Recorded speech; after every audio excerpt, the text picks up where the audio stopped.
Coming up on the main card of UFC 282 at featherweight, we have a couple of ranked guys. In the number 9, Bryce Mitchell taking on number 14, Ilia Topuria, El Matador taking on Thug. Nasty, an absolutely wild matchup because if you look at Bryce Mitchell coming in off the Ultimate Fighter, he beats Tyler Diamond in a really close fight. Then he just kind of makes his way up through the division. But my God, the last 2 Bryce Mitchell fights, taking on Andre Fili, taking on Edson Barboza.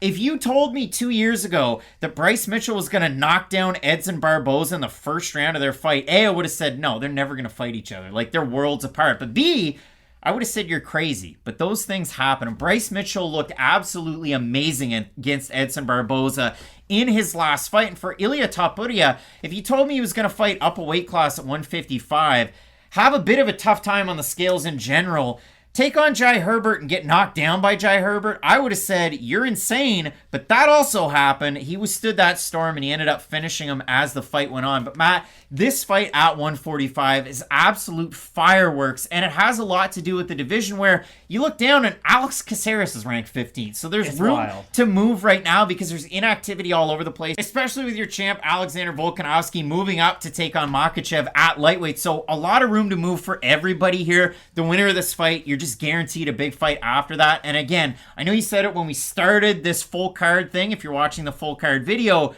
but they're both undefeated. They both still feel like prospects. So this is a big, big fight for the career of both these guys. And you know what I love about this fight too? And you kind of mentioned on it. Both guys are way better at the kind of what you don't think about their game than you would automatically assume. Like Bryce Mitchell, you know how good of a grappler he is, how unorthodox of a grappler he is, and how aggressive he is with his wrestling and with his submission attempts. But you kind of forget about how talented of a striker he is too. He's not a flashy striker by any means, but he's a good example of a guy who's a specialist that's been working on another part of his game in the background that we haven't seen because he's so good at his specialty. But now we know that if the fight is contested on the feet, I don't think Bryce Mitchell's going to go out there and completely outstrike Ilia Topuria, but I don't now just assume he's going to lose every moment on the feet. No, like he offers up a different look. And I mean, if you watch that fight, it was a right hook and then a straight left hand that dropped Barboza. And then out of that, Mitchell didn't even have to attempt a takedown. It was right there on a silver platter. But what I will say, though, Ilia Topuria, again, to his credit, is a far better grappler than most people would assume, because when you watch his fighting style, yes, we see the overhands, the body shots, just how good he is on the feet with his boxing,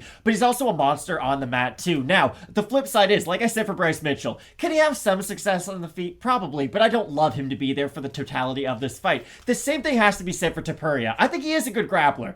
I don't think Bryce Mitchell's the guy you ever want to test your grappling against, though, because Bryce Mitchell has fought black belts in the past. Charles Rose is a pretty good grappler. I know he's been out wrestled in the past. Bryce Mitchell made it look like he had never gone to a jiu-jitsu class in his life. He wrapped him up like a pretzel, and no, he wasn't able to get the submission finish, but he threatened with about 17 twisters and had a body triangle on him for about 15 solid minutes. So I think Bryce Mitchell is, I won't say the more likely to get a submission. What I will say is the more likely to get control on the mat. I think if he gets on top of Ilia Topuria, he is a big enough guy at this division, and he's a strong enough wrestler to where I think he can hold that position at least for a few moments, and those are going to matter, because I do think these guys are very closely contested across the board in MMA, and it's going to be really close to see, okay, who can win these small moments in different ranges, because if it does go to a decision, I can see it being a fight where we get a lot of scrambles on the mat. Bryce Mitchell's going to have some good volume. Maybe Topuria drops some of the shot along the way. Like, this is as good of a non-championship fight, non-number one contender fight as you can possibly get. Again, the weight thing for Topuria is really weird because he used to be a bantamweight. He missed bantamweight when he took on Brian Boulan at Cage Warriors 94. That was for the title,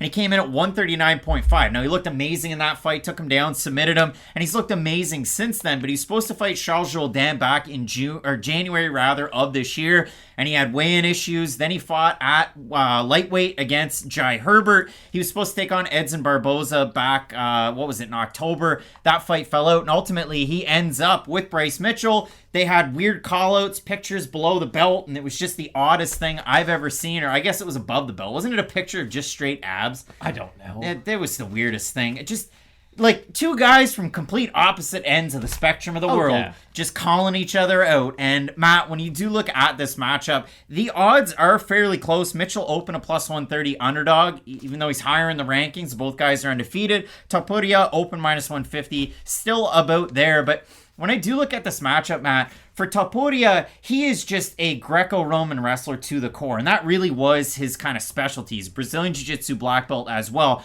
but he has thunderous, powerful takedowns, and he likes to hold guys down quite a bit. Bryce Mitchell likes to go lower body, but he can work in his trips, his body locks as well, and he is also a very powerful grappler, so if we get those scrambles, like kind of the Tyler Diamond fight that we saw from The Ultimate Fighter or the finale, and so on and so forth, Bryce Mitchell can get into some of those wild exchanges. For Topuria, we'll see how the gas tank plays out, because again, bantamweight, featherweight, lightweight, I worry about his gas tank no matter where it is. Bryce Mitchell doesn't get tired and can fight at a crazy pace too. Yeah, and we saw that even out of his last fight for Bryce Mitchell. But in the UFC, again, Bobby Moffett, Matt Sales, that twister win, Rosa, Feely, like he's like an Energizer bunny in his fight. So I definitely think Topuria has the better striking when it comes to this matchup. Yeah. But for Bryce Mitchell, Matt, I'm going for a deep cut from the vault of the albums. You're going to like this one. It's a Canadian, and he's the lead singer of Styx now. And it's a song people aren't going to look for, but from the Strange Animal album of Gowan, he's got to keep the tension on. That's the song, Matt. Got to keep the tension on Topuria and not let him advance and throw some of those boxing combinations and the wildness he can get into, because his power is great. Oh, yeah. If Topuria can fight this fight with range, he's going to knock... Well, okay, probably... That's a stretch, because Bryce Mitchell looks so good against Edson Barbosa. And Barbosa is one of the best strikers we've ever seen in the UFC. So it's a stretch to say, oh, Topuria is just going to flatline him. But I do think Topuria is a much more heavy-handed striker and definitely at range. The thing is, though, Topuria is going to get hit by Bryce Mitchell, too. And that'll be interesting to see. I just think both these guys are going to have a lot of success in the other fighter's wheelhouse. And I think that's going to make for a really interesting fight. I do like the pace, though, out of Bryce Mitchell in this matchup. And I really think that's going to be an important factor. Well, again, the odds, Bryce Mitchell's the underdog, Topuria is the favorite. We have a look at those Tapology votes, Matt. Georgian MMA fans show up in droves for this stuff. And they're going to complain that we put Georgia in Spain, but those are the flags that he reps. So I'm just doing the guy justice. But representing Georgia is Ilia Topuria. I'm going to assume that the fans have him on Tapology. I'm going to say over under 62.5% Topuria. I think under. I think it'll be close to 50. And it's slightly under. You've been good with these today. 804 total votes, 56% Topuria, 65% by knockout. For the 44% that have Mitchell, 64% by decision, 26% by submission. Do you think Mitchell's going to win this fight? I like the underdog in this matchup, if I'm being completely honest. I see these odds at being very power. I cannot stress this enough. I think Mitchell's going to look better on the feet than people think, and I think Topuria is going to look better on the mat than people expect. I think people expect him to look good on the mat. They do, but the problem is, if you only know him from his UFC tenure, you do not expect that part of his game whatsoever. You definitely expect it from Bryce Mitchell. Go watch the fights outside of the UFC from Ilia Topuria if you want to see him succeed on the mat. Yeah. Now, the thing is, though, I do think Mitchell's going to have more success if he gets on top of Ilia Topuria. I think it's going to be difficult for Topuria to try to sweep from that bottom position and get a lot of space from a guy like Mitchell, because what Mitchell's so good at is he can get past your guard, past your half guard, without stacking, without creating a lot of separation. And that makes it really difficult for fighters to scramble out from underneath. So I do like Bryce Mitchell in this matchup, but this is such a good fight where the loser doesn't really lose stock. You know, both guys are going to be in the top 15 for a meaningful period of time, and I do worry about the weight from Topuria too. And the thing about Mitchell, like I mentioned, is if his X factor is his grappling, right behind it is his cardio. He can put a pace on guys that not a lot of fighters can keep up with, and that's why I think it'll be interesting to see Mitchell get into a 5-round atmosphere with his fights, because I do think his style, although aggressive, it could be catered towards a 5-round fight. I think this is a closely matched fight. Bryce Mitchell's one of those guys like the two Hughes brothers, like he's just farm strong. He brings that into his fight, like, or if you're in New Brunswick, you could be farm strong, but you're probably wood strong. Like anybody that works in the woods, I wouldn't double cross those guys at all. They beat the brakes off you. Doesn't matter if they're 5 foot nothing or 7 feet tall. Or a flannel while they're doing it. They're wood strong. They're going to beat you up. But when it comes to a matchup like this, I really do like the striking of Topuria. The only thing that I worry about is I see there's only an inch difference in the reach.